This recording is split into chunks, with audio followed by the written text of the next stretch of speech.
السلام علیکم ورحمۃ اللہ وبرکاتہ۔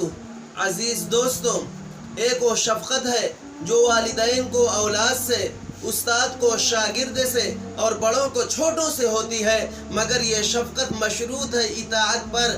اگر اولاد باغی ہو جائے یا شاگرد گستاخ بن جائے تو والدین اور اساتذہ کی محبت باقی نہیں رہتی۔ مگر رحمت عالم صلی اللہ علیہ وسلم کی رحمت اور شفقت کا یہ عالم ہے کہ وہ دشمن جاں کا بھی حریف ہے۔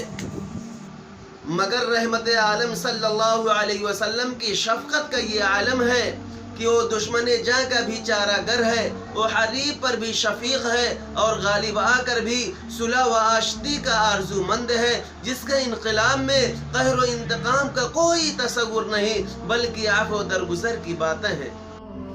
سن 7 ہجری کو فاتح کی حیثیت سے جب آپ صلی اللہ علیہ وسلم اپنے 10,000 جانبازوں کے ساتھ مکہ میں داخل ہوتے ہیں تو آپ صلی اللہ علیہ وسلم کے اندر نہ تو تکبر ہے نہ گھمنڈ ہے، یہاں تک کہ فرد تشکر میں آپ صلی اللہ علیہ وسلم سجدے کی حالت میں ہیں اور اللہ رب العزت سے دعا کر رہے ہیں کہ اے اللہ ہم سب کو معاف فرما دے، اے اللہ ہم سب کو معاف فرما دے۔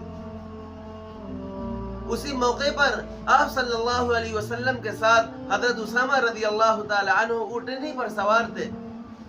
حضرت اسامہ رضی اللہ تعالی عنہ کم عمر ہونے کی وجہ سے اونٹنی پر اچھل کود رہے تھے۔ حضور پاک صلی اللہ علیہ وسلم نے جب دیکھا حضرت اسامہ رضی اللہ تعالی عنہ کو کہ اچھل اور کود رہے ہیں تو حضور پاک صلی اللہ علیہ وسلم نے حضرت اسامہ رضی اللہ تعالی عنہ سے پوچھا، علیک یا ولدی، بیٹا یہ اچھل کود کس لیے ہے؟ حضرت اسامہ رضی اللہ تعالی عنہ نے جواب دیا، یہ مقام شکر ہے۔ حضور پاک صلی اللہ علیہ وسلم نے فرمایا کہ بیٹا خوشی میں اگر کوئی رقص کرے گا تو محمدی نہیں ہو سکتا، اسی طریقے سے مصیبت میں اگر کوئی ماتم کرے گا تو وہ بھی محمدی نہیں ہو سکتا۔